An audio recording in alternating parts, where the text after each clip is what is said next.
वो कुछ जादुई बूंद पानी में डालती है जिससे ड्रैगन किंग का प्रतिबिंब रूप पानी से थोड़ा बाहर आता है। लड़की ड्रैगन किंग से बताती है ये बंदर महापागल है, ये मुझे नर्क में ले गया था, वो भी जिंदा। ड्रैगन किंग कहता है मेरा काम तुम्हें करना ही पड़ेगा किसी भी हाल में। असल में लड़की अभी ड्रैगन किंग की प्यादी है। कुछ दिन पहले जब ड्रैगन किंग उसके गाँव से छड़ी की खोज में गुजर रहा था तो लड़की उसे रास्ते में रोक लेती है। लड़की उससे बारिश करवाने की भीख मांगती है। ड्रैगन किंग उसे ही खाने जाता है। लड़की गाँव को भूल कर अपनी ही जान की भीख मांगने लगती है। ये देवता बहुत कमीना है। ड्रैगन किंग उसे छड़ी चुराने का काम देता है जो मंकी किंग के पास है। लड़की इस बात को मान जाती है और अब हम वर्तमान में देखते हैं कि लड़की मंकी किंग को उस जगह ले जाती है जहाँ ड्रैगन किंग चाहता है, यानी कि मृत्यु नुस्खे की किताब के अनुसार नहीं चलकर वो बंदर को दूसरी जगह ले जाकर फंसाना चाहती है। मंकी किंग उसे अपनी पीठ पर बैठाकर आगे बढ़ता है उससे रास्ता पूछते हुए। लड़की उससे कहती है और धीमे नहीं चल सकते हो क्या। इतना सुनते ही नटखट बंदर उसे पूरी तेजी से आगे ले जाने लगता है जिससे वो पके हुए आम की तरह नीचे गिर जाती है। लेकिन मंकी किंग इस बात से अनजान होता है। नेक्स्ट पार्ट के लिए लाइक करिए, हम समझ जाएंगे। डीन विश ड्रैगन से कहता है तुम तो मुझे शुरू से ही अमीरी का लालच देते आए हो, इसलिए अब तुम मेरी विश पूरी करोगे। जिसके बाद विश ड्रैगन डीन को अपने जादू से एक जगह पर लेकर जाता है। दूसरी तरफ लीना के पिता बहुत परेशान थे क्योंकि उनकी कंपनी अब बर्बाद हो चुकी थी। तभी उन्हें उन 3 गुंडों का कॉल आता है जो बताते हैं कि वो जादुई टीपॉट एक बच्चे के पास है जिसे हमने एक लड़की के साथ उसे एक रेस्टोरेंट में देखा था, लेकिन वो हमारे पकड़ से बच गया। तभी वहाँ लीना आ जाती है और अपने डैड से कहती है क्या आपने जिस लड़के के साथ मुझे डेट पर भेजा था वो डीन था। जिससे उसके पिता को समझ आ जाता है कि वो जादुई टीपॉट डीन के पास है और वो उन तीनों गुंडों के साथ डीन के घर की ओर निकल जाते हैं। लेकिन लीना उन्हें गुंडों के साथ जाते हुए देख लेती है जिससे वो समझ जाती है उन गुंडों का बॉस उसके पिता है। दूसरी तरफ डीन को विश ड्रैगन जादू की मदद से बताता है कि मैं जब इंसान था तब मैं एक राजा के घर पैदा हुआ था और मैं बचपन में ही सीख लिया था कि दौलत ही ताकत है और मैंने सोच लिया कि मैं बहुत ज्यादा अमीर बनूंगा और कोई मुझे रोक नहीं पाएगा। इसलिए मैं अपने प्रजा से बहुत ज्यादा काम करवाया और अपनी बेटियों की शादी बड़े बड़े घराने में की ताकि मेरे राज्य की ताकत और बढ़ जाए और मैंने अपने बेटे को खजाने की खोज में भेजा जिससे उसकी मौत हो गई। Like for next part. इस लड़के का नाम एडम है। ये अपने पिता को जंगल में ढूंढने के लिए आया होता है, लेकिन तभी इसे किसी जंगली जानवर की दहाड़ सुनाई देती है जिससे एडम घबराकर भागने लगता है, लेकिन इसका पैर फिसल जाता है और ये रोड पर जा गिरता है। एडम एक ट्रक से टकराने वाला होता है कि तभी एक वनमानुष तेजी से आकर इसे बचा लेता है और वो अपनी शक्तियों से इसके जख्मी पैर को भी ठीक कर देता है। लेकिन जब एडम की आंख खुलती है तो वो वनमानुष को देखकर डर जाता है। तो वनमानुष एडम को बताता है कि वो उसका पिता है, लेकिन एडम को विश्वास नहीं होता है। तभी वनमानुष एडम को उसकी बचपन का तस्वीर दिखाता है। वो उसे ये भी बताता है कि कैसे एक बड़ी कंपनी उस पर एक्सपेरिमेंट कर रहा था और एक साइंटिस्ट होने के कारण अपने परिवार को ध्यान में रखते हुए उनसे दूर होना पड़ा। फिर वो दोनों जंगल की सैर पर जाते हैं और एडम के पिता उसे बताते हैं कि उसके अंदर भी वनमानुष जैसी शक्तियां हैं। वो भी अपने पिता के जैसे काफी दूर तक सुन सकता है, बड़े बड़े पैरों की वजह से काफी तेज भाग सकता है और अपनी शक्तियों से जानवरों से भी बात कर सकता है। फिर एडम के पिता उसे अपने जानवर दोस्तों से मिलवाते हैं। नेक्स्ट पार्ट के लिए लाइक करिए, हम समझ जाएंगे।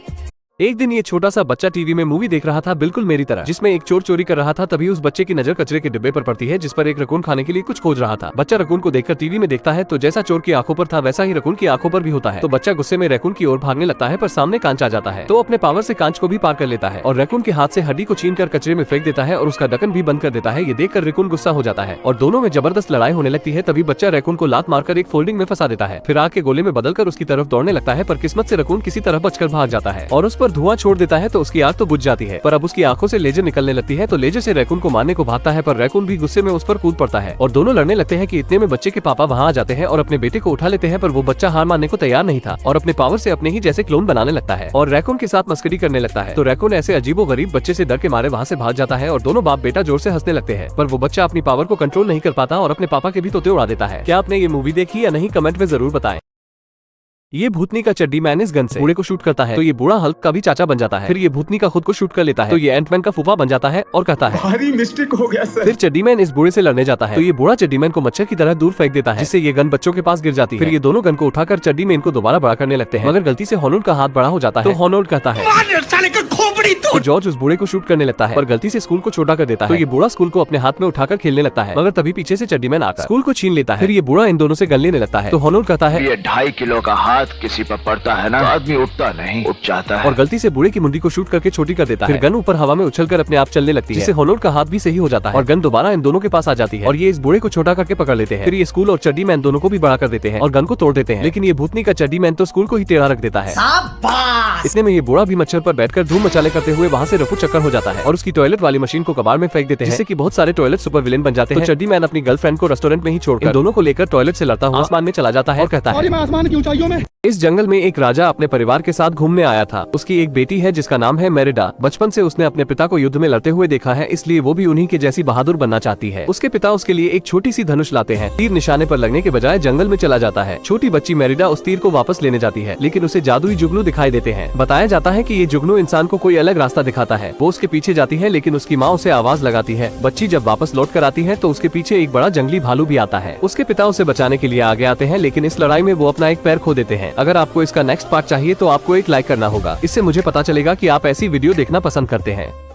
ये कहानी है एक जंगल की। यहाँ बहुत सारे जानवर रहते थे। जंगल का राजा अपने बच्चे को शिकार करना सिखा रहा था, लेकिन उसे नाचना पसंद था। और तभी वहाँ शेर का घमंडी भाई आकर उसे चुनौती देता है कि हम दोनों में से जो भी जीतेगा वो इस जंगल का असली राजा होगा। राजा अपने बच्चे से कहता है अब देखना मैं कैसे इससे लड़ता हूँ, और अपने बच्चे को छोड़कर उससे लड़ने लगता है। पर वो अपने पापा की बात की बिल्कुल परवाह नहीं करता और खेलते खेलते उसे एक रस्सी देखती है और वो उस रस्सी का पीछा करते हुए शिकारियों के पास पहुँच जाता है और वो शेर के बच्चे को पकड़कर बॉक्स में डाल देते हैं और विदेशियों को बेचने के लिए चले जाते हैं। जब उसका पिता उसे ढूंढता है तो उसे एलेक्स कहीं नहीं दिखाई देता है और तभी उसे एक गाड़ी देखती है जिसमें छोटा सा बॉक्स बंधा हुआ है और उसमें से उसके बच्चे के रोने की आवाज आ रही है। वो दौड़ते हुए उस गाड़ी का पीछा करता है, फिर उस गाड़ी के ऊपर पहुंच जाता है, लेकिन एक शिकारी गोली चलाता है और गोली शेर के कान पर लगती है जिससे वो नीचे गिर जाता है। पर तभी शिकारियों की गाड़ी फिसल जाती है और एक पेड़ से टकरा जाती है जिससे वो बॉक्स नीचे बहती हुई नदी में गिर जाता है और उसके पिता को होश आता है तो उस गाड़ी के पीछे भागता है, लेकिन उसे पता ही नहीं कि उसका बच्चा शिकारियों से बचकर नीचे नदी में गिर चुका है। अब वो बच्चा अपने पिता को मिल पाएगा या नहीं, अगले पार्ट के लिए लाइक करें। कुछ साल पहले इस बर्फीले टापू पर बहुत सारे चुलबुले गोलू मोलू पेंगुइन रहते थे जो लाइन लगाकर कहीं दूर जा रहे थे। पर तभी एक पेंगुइन गिर जाता है। लाइन से आगे बढ़ने के कारण सभी पेंगुइन गिरने लगते हैं, लेकिन उस लाइन से 3 समझदार पेंगुइन के बच्चे निकल जाते हैं और अपने पंखों से उड़ने की कोशिश करते हैं। पर तभी एक अंडा लुढ़कते हुए आता है और उन्हें गिराकर तेजी से पीछे की ओर चला जाता है। उस अंडे को बचाने के लिए एक पेंगुइन का बच्चा उसके पीछे जाता है, पर अंडा किनारे पर रुक जाता है।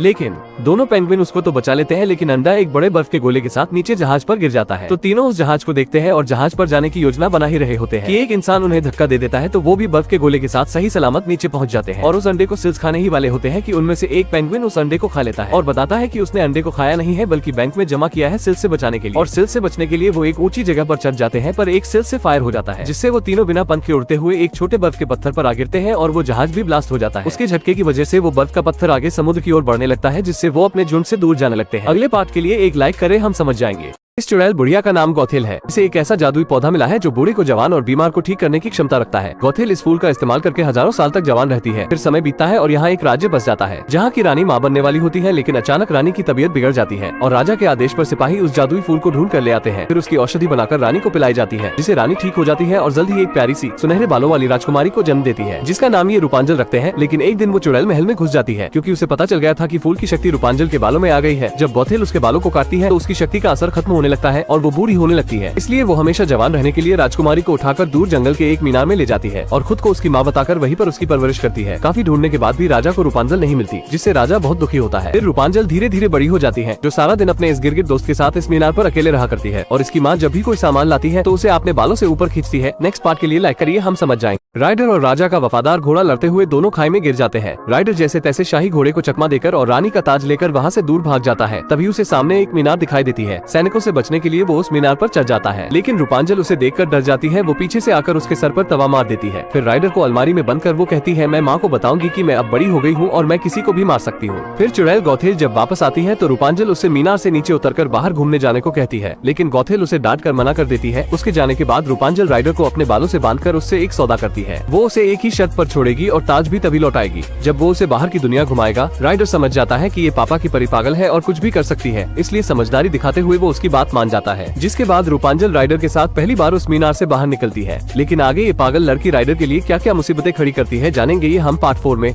जिसके लिए आपको लाइक करना होगा।